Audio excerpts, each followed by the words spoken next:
Hello, this video will be discussing the 315EX battery by SunFun Kits. This is a battery we have recently released for the year 2025, and the 315EX is essentially the successor to both the 275EX battery as well as the 300 HP. This new battery is available in 12 volts.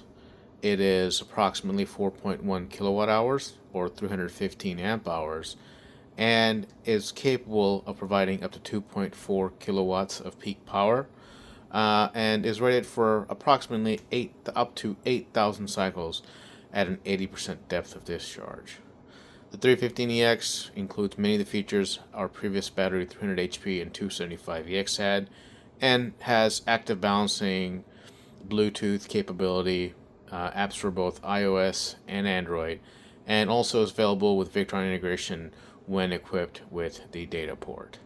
Okay, so we'll begin by just giving some physical specifications of the battery itself. It comes in at right around 60 pounds, and it's similar to a Group 31 size battery. So we'll take some measurements with our measuring tape just to kind of give you an idea of the basic dimensions of the battery. In terms of width, it is approximately 7¼ inches in width. It is approximately 13¼ inches in length for the bottom. Each of the side handles will add about ½ inch, so you can say 14½ total. And it is approximately right at about 10.6 or just short of 11 inches in overall height. If we measure based on the terminals, you can see the terminals will come out right up to 11 inches. So that's a little bit about the physical dimensions of the battery. And like I said, it does weigh around 60 pounds. So the closest would be a Group 31 battery plus about 3/4 to 1 inch in overall height.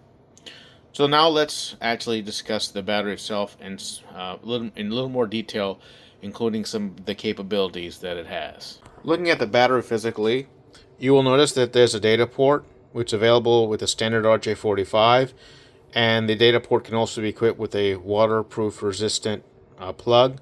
When not used, you have a dust cover that can be put on here to prevent any sort of dust and moisture to get in.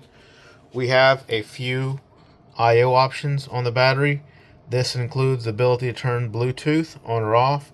It has a active balancer setting where there are two distinct settings, as well as the ability to turn it off. The blue setting basically keeps the active balancing active the entire time. The green setting only turns the active balancing system on when the battery is near full charge, approximately 13.35 volts or around 3.38 volts per cell. And then there's an onboard temperature monitor. This doesn't have any effect, but once you turn it on, it will give you a quick glance of what the internal temperature of the battery is. Depending on the color, it can be, if it's red, it generally means the battery is quite hot. If it's blue, that means the battery is quite cold. And then there's purple, green, and orange in the middle, just to give you a visual indication what the internal temperature of the battery is. We'll now direct you to the side of your battery. You will see that each battery includes a factory test report, which informs you of the cells that are used in the 315EX, and there's also an online scannable QR code. When this QR code is scanned, you will be able to see the details of your battery, including the information on the cells, their UL certifications, manufacture date, test report, as well as a pallet ID of each cell used in your battery. So we will show you how that looks like in a second. So here we can see the details that are on the QR code. We can see the model, the serial number, the BMS ID, test reports, as well as when the manufacturer date and the manufacturer warranty expiration date is. You can also get information regarding each individual cell. This particular battery was built with the REPT 320 cells and we can see the manufacturer test report for what the capacity test was, the voltage IR, and the OCV3 test time. It also includes the pallet ID and case ID for this cell. You can also download the UL 1973 certificate as well as the UL 9540A fire testing certificate, its official MSDS sheet, and the UN 38.3 shipping safety data sheet. Similarly, you can also look at the other cells that are used, and this will have the details for each one of the cells. The batteries, when they're constructed, the cells are chosen to match as closely as we possibly can to ensure that the batteries are going to be as naturally balanced as possible. Generally, if there's a variation, we normally will try to keep that variation within 500 milliamps or half an amp hour, but it can be in certain circumstances up to be 1 amp hour. But this will ensure that the batteries charge and discharge evenly. With the addition of the active balancer, it further enhances the balancing characteristics of the SFK 315EX. Okay, so now we're going to do probably one of the most favorite parts of the video, and that is the capacity test. So we have in our app the ability for you to do a built-in capacity test. So for this test, we're going to be using a electronic load that lets us dial in the exact number of amps that we want to discharge the battery at. So we have set this to 63 amps, which is 0.2 C for a 315 amp hour battery. Okay, in order to do this test, the first thing that you'll want to do is you'll want to go down to the tools menu here, and then what you'll want to do is set the low voltage cutoff to 10 volts, and that's going to allow you to fully saturate your battery. In other words, you'll be able to get everything out of the battery. And what you'll want to do is, if you're wanting to use a built-in benchmark, is to use something like a tablet, which is connected to a power supply. And this test, depending on your load, will take anywhere from 5 to 8 to 10 hours. So that's something you'll want to do. The other thing you'll want to do is set your minimum SOC down to 0, which means you can fully get every little thing off out of the battery. If you get an error, just run it again. Okay, and once that's done, it will let you basically set it up. Now, with the low voltage set to 10 and the minimum SOC set to 0, we should be in a position where we can benchmark the battery. Let's look at what we have for our cells. They're pretty evenly balanced, 3.48, 3.48, 3.47. So that's a good sign. That means they should basically, anything over 3.4 is essentially full. All right, so now we're going to go to this section, which is our benchmark section. And like I said, we have our battery set up. We'll go ahead and choose the discharge test, and we'll go ahead and hit begin. And this tells you what it needs to be in order to complete the benchmark test. So make sure you read it, make sure you set those settings like we did, and go ahead and hit proceed. It says please turn on load. So we'll go ahead and hit enter and hit OK. So you will see we're drawing around 63 or around 62.89 amps, which basically matches what our electronic load is doing. And the system is now recording this. So once the test is completed, we'll actually be able to see a report that you can view on our website. That report can be shared with anybody with the link. So this is going to take between 5 to 7 hours to complete, and just let this test run, and once it's completed, we should have all the data that we need to in order to analyze the capacity of the battery, make sure that the cells are in good shape. So we'll let this test run, and once it's completed, we will show you the results. Okay, let's just get an update. We're a little less than halfway through the test, and so far everything is going normal. Our BMS is around 96.53 degrees, and the two temperature cases are around 90. We are still drawing our 62 amps, or 62.9, or basically 63 amps. And there's a little bit of discrepancy between what the shunt sees and what that sees. And that, I suppose that's to be expected. But we will let the test continue. So far, almost 2 hours have gone by, and probably have about 4 more hours to go before this test is fully completed. We are just checking in. Based on current readings, we have met the specifications as outlined by the battery, namely 315 amp hours and 4.1 kilowatt hours. So we're getting fairly close to ending or completing the battery all the way. 12.1 volts are left in the battery, and generally you can expect about maybe 5 or 10 more amp hours at the end.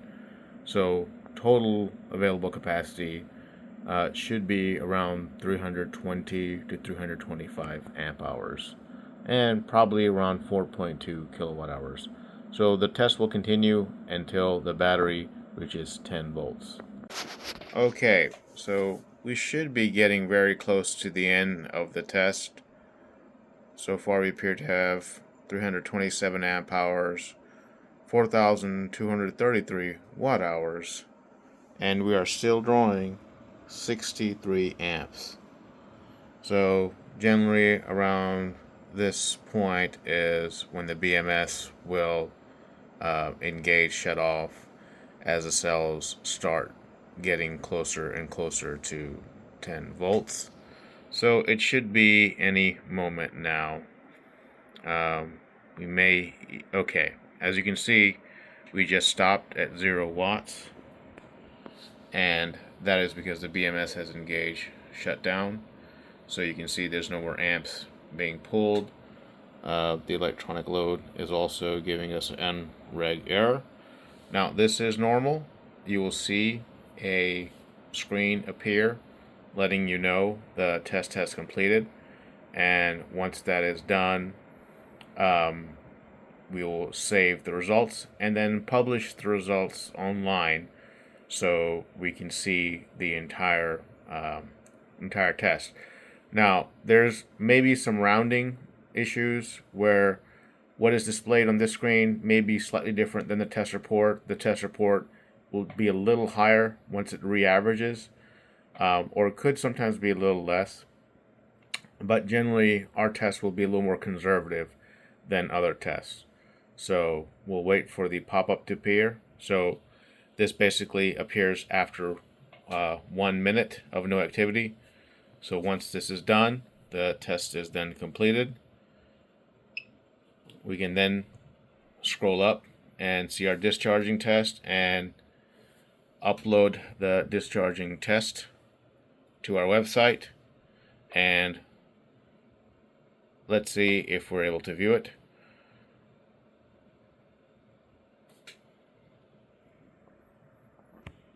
Okay, so you'll notice that it measured it at 328, and basically what it does at this point is show all of the information, and when it re-averages, there might be some slight changes in rounding to appear.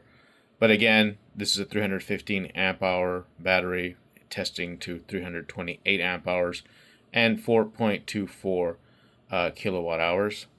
You can see a graph here to see how the amps is, as well as the temperature curves. It includes the case and BMS temperatures. You can also see how the cells behaved, including their nominal voltage and each of the measured amp hours. You can also see the cell graphs. As you can see, all cells discharge very evenly. So we can see cell 1, 2, 3, and 4 volts. It's nearly identical, as well as the cell amps. So, and this is this can be viewed by anybody. If you wish to share the link, you can have this available for anyone to see. So that concludes the discharge test of the 315EX battery. Okay, so now let's talk about the Victron integration and how our system works when connected to a Victron unit. So in this demonstration, we've got two of our 315EX batteries. They have the data cable connected. This is the non-waterproof version of the connector. We do also have a waterproof connector that will protect your data port if you're sort of in a marine type environment. But anyway, we've got two data cables. We have a Victron inverter. We have a Serbo S GX, which is basically the same thing. The inverter is the Multiplus 2 12 3120. We also have sort of a test heater. This is about a 15 to 1800 watt heater. And let's see what the process is to install the driver and get the system running. So first thing you're going to do is go to our website, download the driver, and you put it straight onto the USB. You don't need a very large USB drive. In fact, probably better to kind of keep it at 32 gigabytes or lower for most compatibility. The file system FAT32 works just fine. So when you download the driver, you'll simply insert it into one of the data ports on the Serbo. So you'll see there's port 1 and port 2 are data ports. And this is a power only, so you want to make sure it's on one of these two. And on the actual Venus device, you're going to want to just go in, make sure you're logged in. You'll go to your settings, and what you're going to do is basically go to general and perform sort of a reboot. And once you do that, that will basically, reboot the device. Now we're going to wait maybe a minute or so for the system to boot back up, and we'll resume there once it comes back online. Okay, so the system is back online, and we're going to go ahead and eject the USB drive. You might receive that error. If you do, probably just want to go to your VRM settings to remove disk before. I think it'll be okay for this demo. So now this is there. There's two things that you should do. After you've installed the driver, we recommend you power cycle the Serbo, which basically means disconnect the power, wait about 5 seconds, and then reinstall the power. And that's going to do what we call a hard reboot and clear any sort of cache or memory that's in there. Let's see here. Okay. And you'll want to wait for the Serbo to boot back up.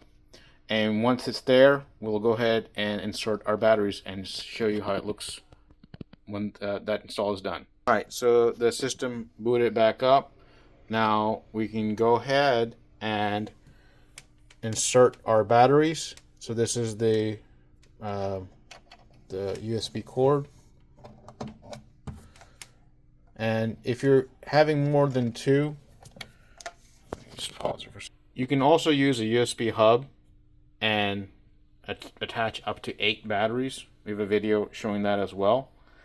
But once you insert these two batteries, you'll eventually see that they start communicating, and the data cable will show you the send and receive, and eventually they will appear on the screen. So you can see the first one just appeared. That is the 429. And now the 431 has sort of appeared as well. So you'll also see a thing called the virtual battery, and we're actually just going to go in here and set the virtual battery. Since we've got two batteries in parallel, we can go into the system and set the virtual battery setup. So we'll say these are two in parallel. Hit OK, and once it sees that, it's actually going to correct it. And once we see that, we can go to sort of details, and here it will say install capacity is about 640. And even these are 315EXs. They really do test closer to 320 amp hours. So this will say that they're showing up as 640. But yeah, once it's there, you can also rename this. So if you wanted to rename it or do something stuff, you can also change the name. So we can like set up something like let's see here. I'm sorry, not VRM. Set the name up. Main.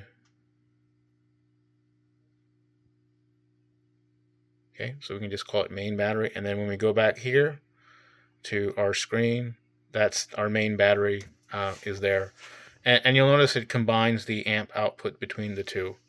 So that's a little bit of how it is to set up the battery. There are a lot of settings that we have that you don't normally see in typical systems.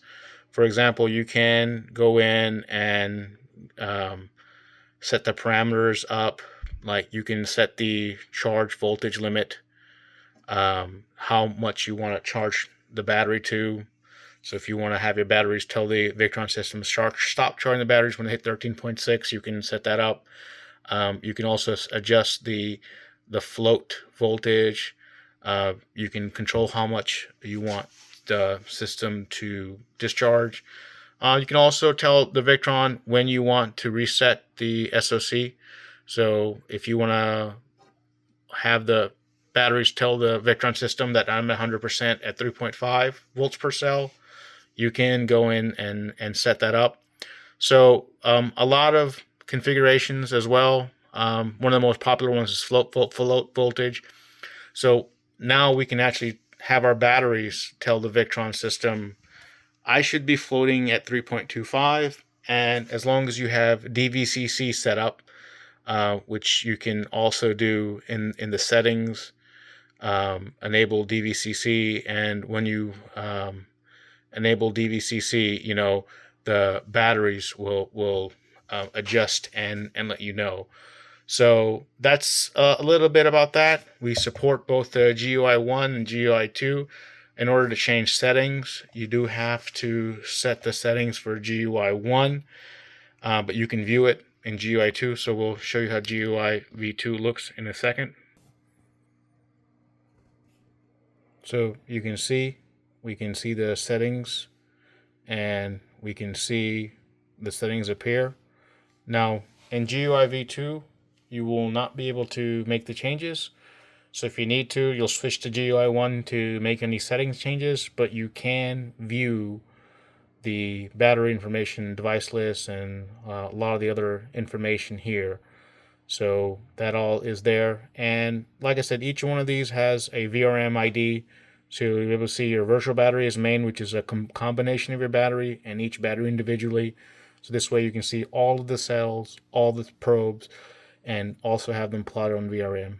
So that is a little bit about the system, and you know, both screens do work.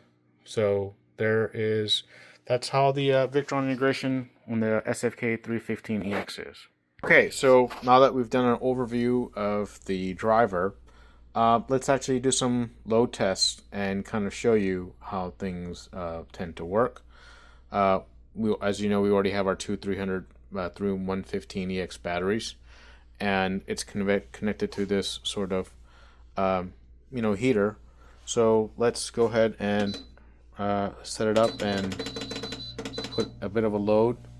Okay, so we can see in our system that we're drawing around 131 amps, and each battery is drawing around 65 or so amps, but the combined virtual battery is drawing 132. So if we were to go to GUI version 2, you can see GUI version 2 also clearly shows the correct 132 amps and 12.96 sort of volts, which is the average between the two.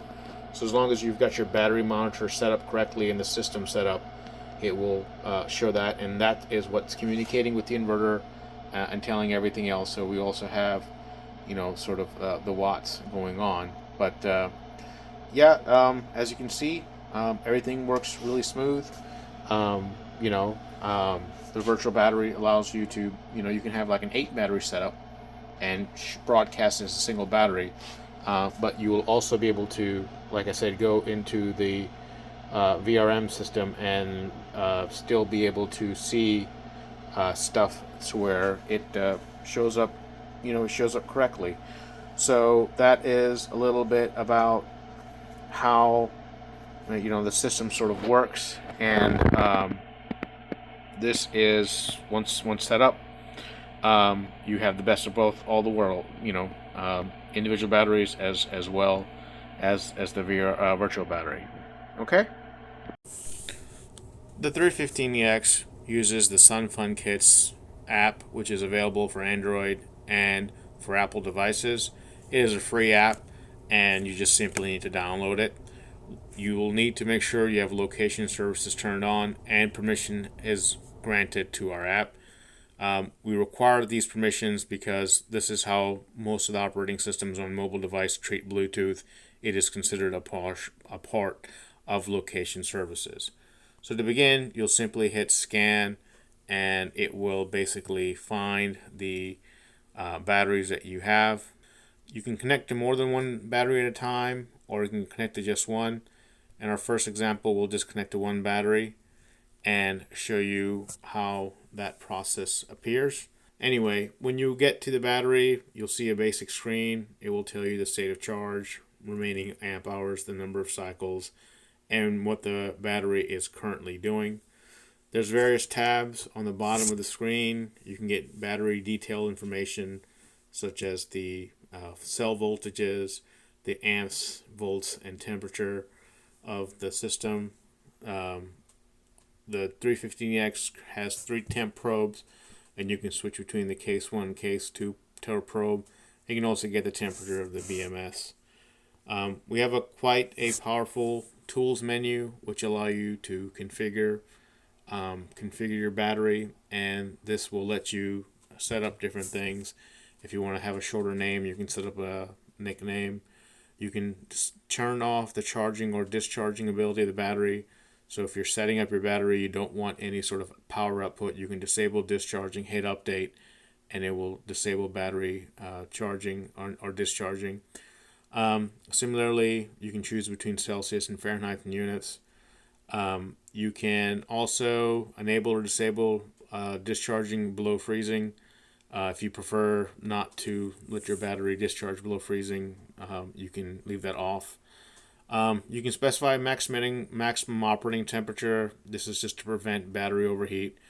Generally, lithium iron phosphate batteries don't like very high operating temperature, so the cutoff can be adjusted. One of the things that's quite unique in the 315EX and general SunFun batteries are heating modes. Most batteries on the market will operate in sort of this low temp charging mode, meaning the heating pads only turn on when you try to charge it. If the battery is just cold, sitting idle, they don't turn on. With the 315EX, you can actually decide if you want to change that. For example, you can go to standby heating, and standby heating will turn the battery's heating temperature on, and it will maintain the temperature you tell it to, even when it's not charging. So if you are worried about having your batteries freeze in extreme cold, you can turn this on, and that will disable or that will make sure the battery doesn't get into extremely cold situations. We do recommend this if you are going to be using this to also consider getting our insulator jacket to sort of help you maintain the heat that you generate. We also have the ability to run the heating pads as a test if you're just curious to see if your heating pads work or not.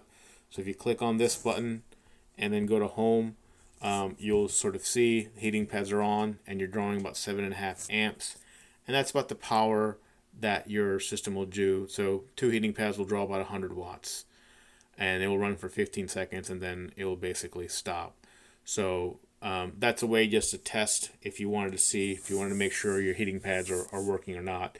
When your batteries are being assembled by us, we run this test to make sure the heating pads are running. But again, that sort of puts us in a unique situation where you can actually run the heating pads, not just when it's cold.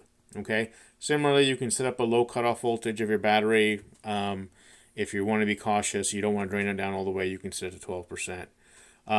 In that same regard, you can also set the maximum and minimum state of charge of the battery. If you find yourself in a situation where you basically have your RV parked and you're plugged in the whole time, you can actually dial back the maximum state of charge. And what that's going to do is when your battery reaches 95% state of charge, it'll just tell your charger, I'm full, I don't need any more power, and that will stop it from going above. So if you have a situation where you keep your batteries plugged in for long, you can dial in a lower state of charge. We do recommend you charge 100% every now and then because approximately every 30 days when your battery is being used, it'll help keep your state of charge meter more accurate. Similarly, the same way you've got your minimum state of charge, this sort of gives you a power reserve.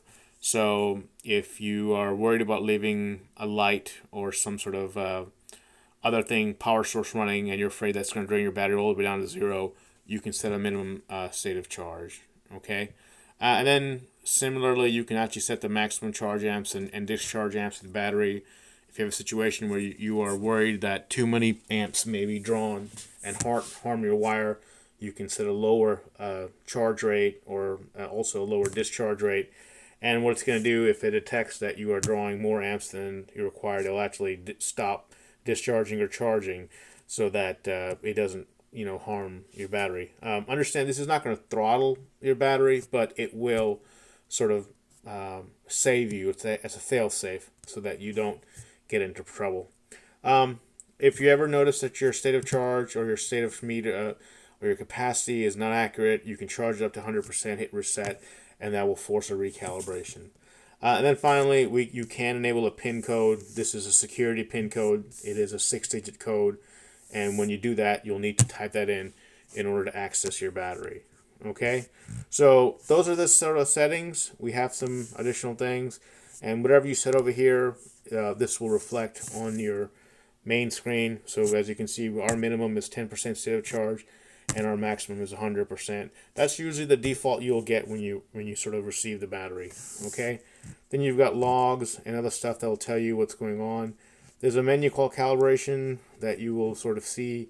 It's normally disabled, but if you ever have a situation where the voltage readings are wrong or your shunt readings are wrong, you can contact us. We'll give you a code to let you go in there and calibrate it. And then finally, you have the ability to sort of see your battery's information and so on and so forth.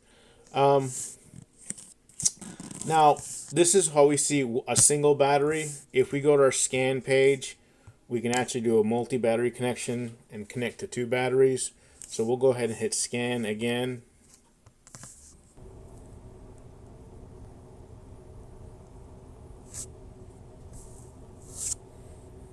So once in here, it'll ask us if they're in series or in parallel.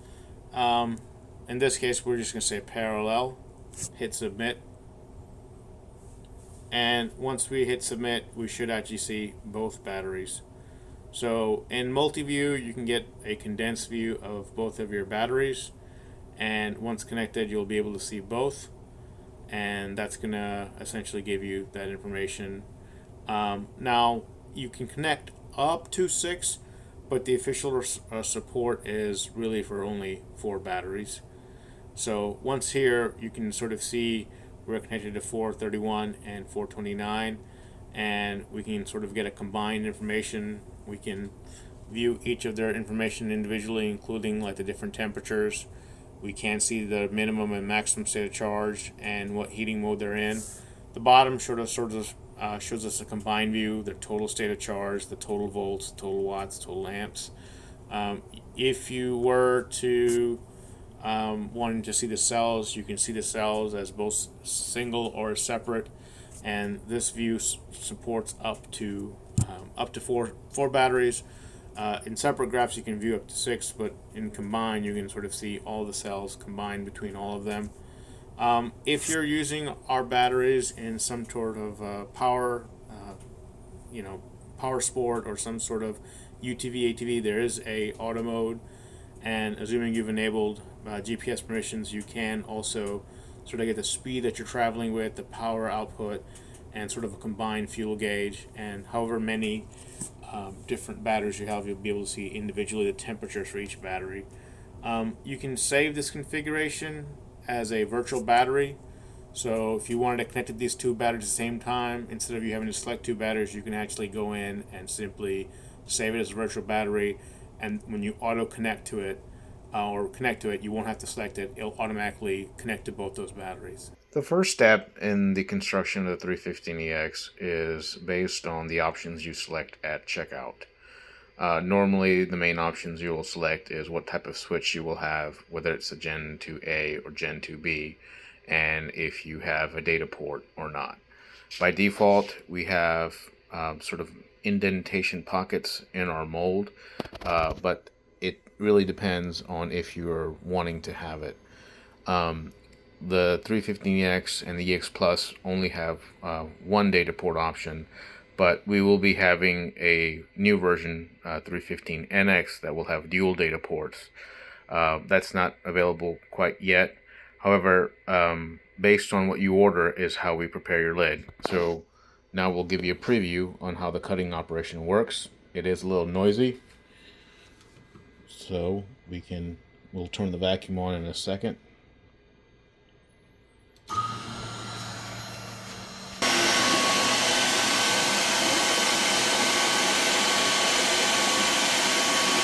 And it will basically begin cutting in a minute. And once it's done, we will show you how the holes look like once it's fully cut.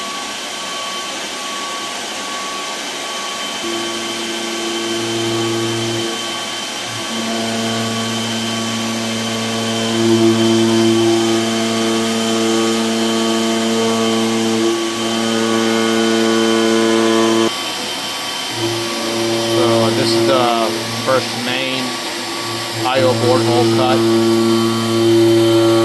and now the data port hole is being cut.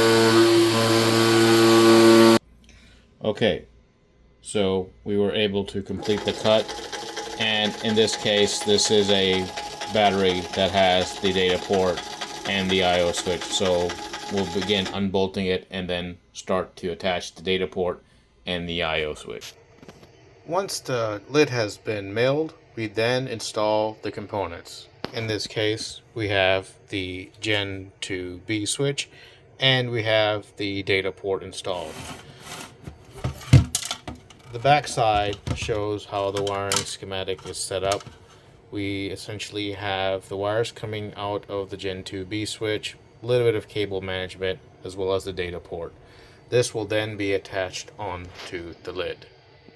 Cells arrive in various pallets, and all the cells that are used in our batteries come with manufacturer supply test reports. These reports generally show the capacity, IR, and manufacturer tests, as well as pallet ID per cell. The 315EX will use either the MB31 cells or the REPT 320.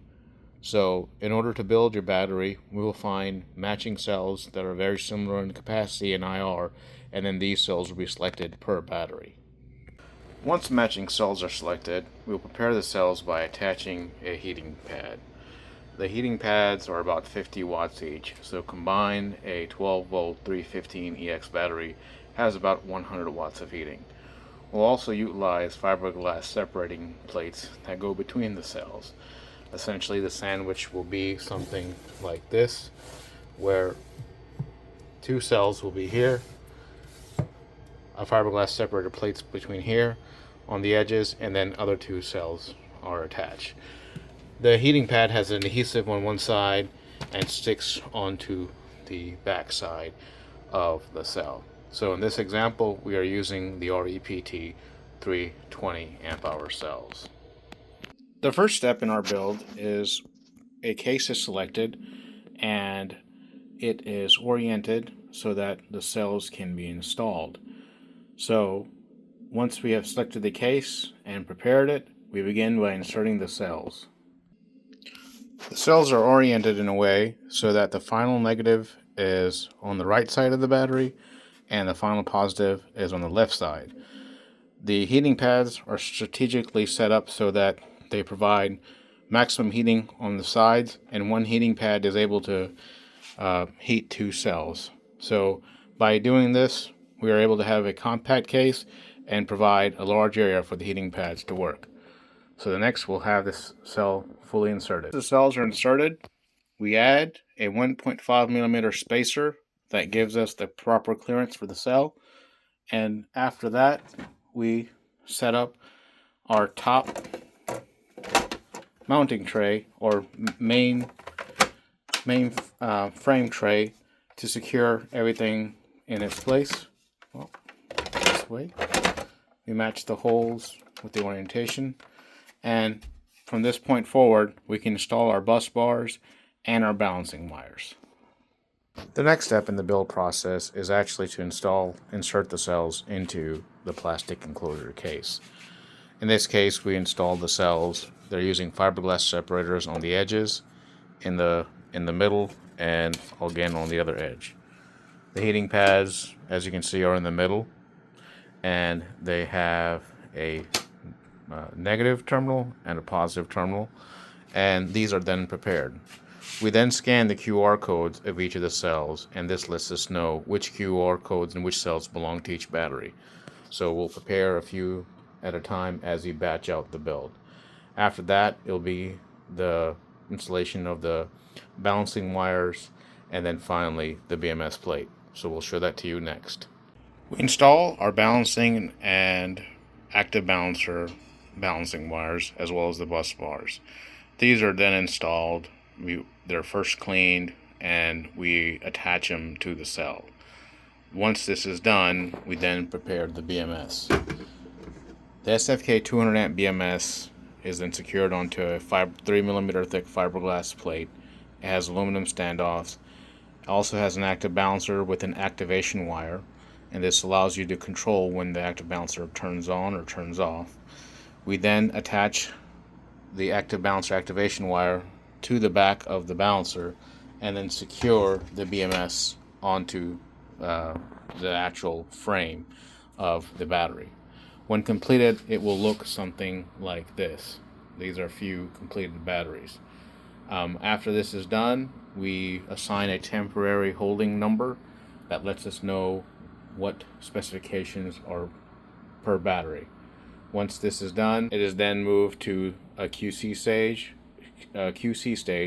where a technician will go over, make sure all the voltages are working correctly, and essentially wait for the final customer specifications. This is where customers will decide if they want the data port or if they do not, if they prefer the Gen 2A switch or the Gen 2B, or coming soon, the Gen 3 switch. So once this is done, the next step will be how we perform testing on the batteries. The final step of our build process is to attach the lid to the case, the cables, activate our BMS, and perform final cable management. Once this is complete, the lid will then be installed and we can begin our quality testing procedures. But that is essentially how the 315EX is built and the main components that it uses. Okay, so that is going to conclude the 315EX video. It was a long video, but we wanted to cover majority of the topics that we get questions for, including driver installs, how the battery is constructed, and obviously the most important, capacity test. Most of the things shown in this video in terms of the app you can do yourself, and the driver install, if you have any questions, you can give us a call. We also sell kits, so the portion of the video showing the construction essentially mimics what we do in the kits. That being said, if you have any other questions, feel free to reach out to us. We're more than happy to answer. You can email us or give us a call, or if you go on our website, go to the support forum or support ticket system and shoot us a support request. Thank you again, and thanks for choosing Sun Fun Kits.